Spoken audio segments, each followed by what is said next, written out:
Bismillahirrahmanirrahim. Assalamualaikum warahmatullahi wabarakatuh. Alhamdulillah, senang sekali sahabat Bikin Keren Channel. Saya bisa berjumpa kembali dengan sahabat dimanapun berada. Mudah-mudahan kita semua ada dalam kesehatan dan ada dalam lindungan Allah Subhanahu wa Ta'ala. Baik, untuk materi kita kali ini kita akan membahas tentang nikmat iman dan Islam.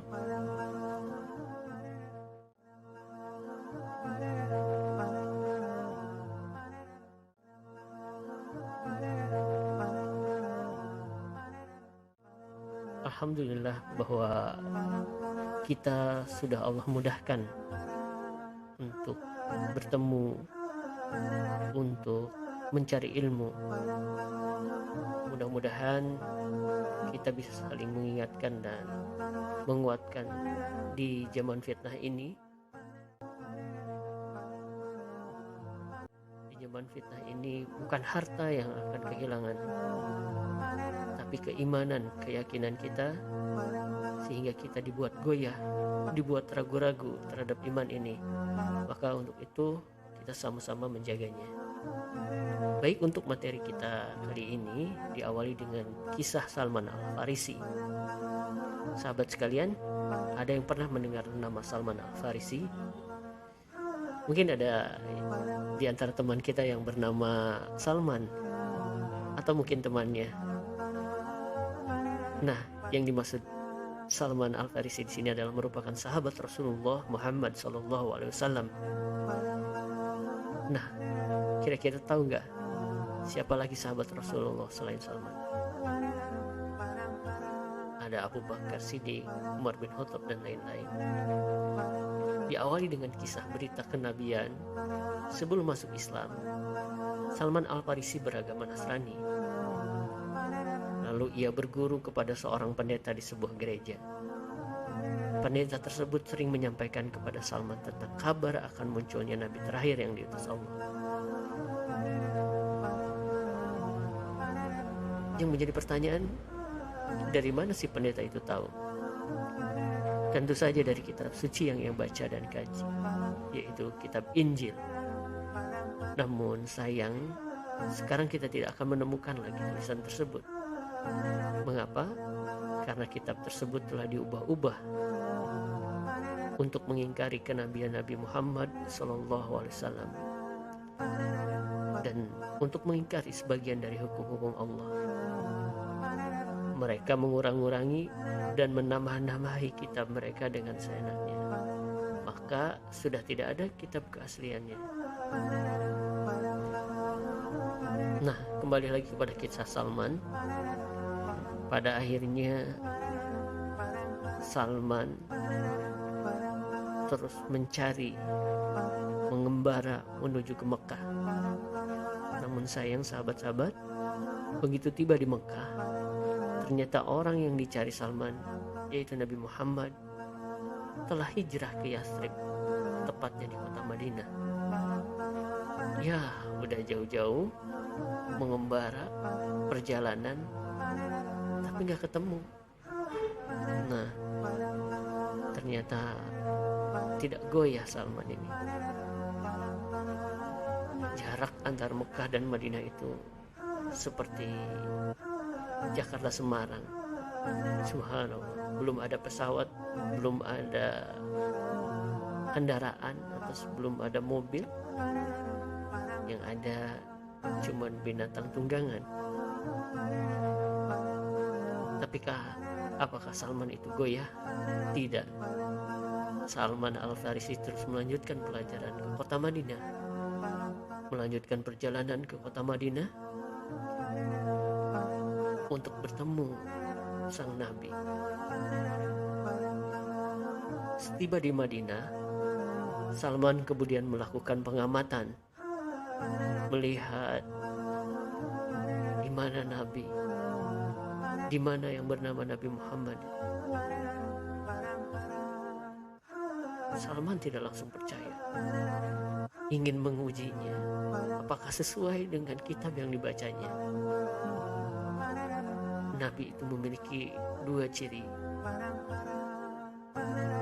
Nah, akhirnya Salman mulai meneliti, mulai mencari-cari.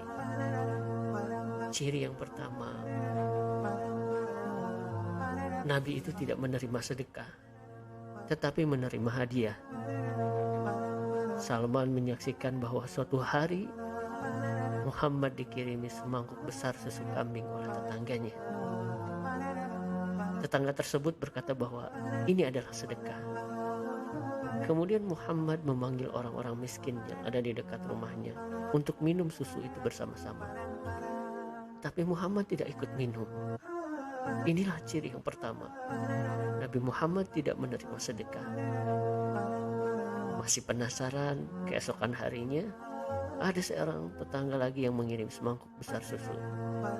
Tetangga itu berkata bahwa ini adalah hadiah. Maka sekali lagi Muhammad memanggil orang-orang miskin tersebut untuk minum bersama. Nah, kali ini Nabi Muhammad ikut minum. Ciri pertama ada pada Nabi tersebut. Untuk menemukan ciri kedua, Salman Al-Farisi terus mencari. Ciri yang kedua adalah Nabi memiliki bulatan merah sebesar kurang lebih seperti apel di punggungnya. Nah, gimana caranya agar bisa tahu ada bulatan merah di punggungnya? Padahal Muhammad selalu pakai baju. Akhirnya pada suatu hari ada penduduk yang meninggal dunia. Muhammad memimpin acara penguburan jenazah. Saat penggalian tanah, Muhammad ikut serta menggali tanah bersama sahabatnya yang lain. Mata Salman tidak henti-hentinya melihat ke arah punggung Muhammad. Sampai akhirnya Muhammad agak menurunkan bajunya sehingga punggungnya terlihat. Dan Salman dengan mata yang berbahagia melihat adanya bulatan merah sebesar apel di punggung Nabi Muhammad. Salman lalu bercucuran air matanya dan serta-merta memeluk Rasulullah SAW dari belakang dengan sangat gembiranya. Maka Salman pun bersyahadah di hadapan Rasulullah SAW dan disaksikan sahabat-sahabat yang lain saat itu juga. Subhanallah, Salman Al-Farisi sekarang masuk dalam barisan kaum muslimin. Nah, sahabat, apa kaitannya dengan nikmat iman dan Islam ini? Pelajaran atau inspirasi buat kita adalah bagaimana seorang Salman Al-Farisi menjemput hidayahnya. Bagaimana dengan giginya, dengan kokohnya untuk mencari kebenaran. Sampainya ia mendapatkan Islam sebagai agamanya. Karena ada keyakinan dalam dirinya. Ia terus berusaha mencoba mempelajari Islam, mencari Islam dengan cara yang tidak mudah. Nah, kita tidak perlu seperti Salman Al-Farisi saat ini. Sahabat, kita perlu mempertahankan agama ini. Kita perlu istiqomah dalam keimanan ini.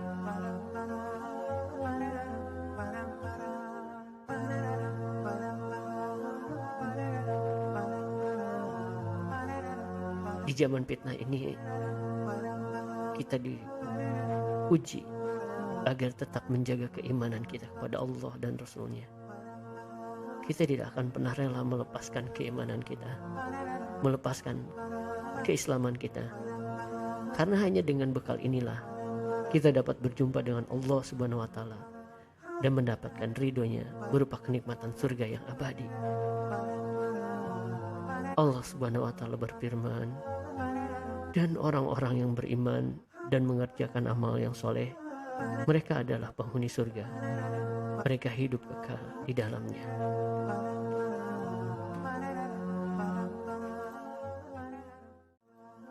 Alhamdulillah sahabat, mudah-mudahan ada inspirasi untuk kita semua. Insya Allah kita akan bertemu kembali di video berikutnya. Dan Jangan lupa untuk selalu mendukung channel ini dengan klik subscribe dan like dan komentar. Semoga menjadi jalan kebaikan untuk kita semua. Sahabat, terima kasih atas perjumpaan kita kali ini. Mudah-mudahan Allah berkahi pertemuan kita dan kita diberikan kekuatan untuk menjaga keimanan ini. Cita-cita kita kecil kalau tidak ada Islam di dalamnya. Terima kasih sudah menonton. Jangan lupa komen, like, dan subscribe. Semoga menjadi jalan kebaikan untuk kita semua. Assalamualaikum warahmatullahi wabarakatuh.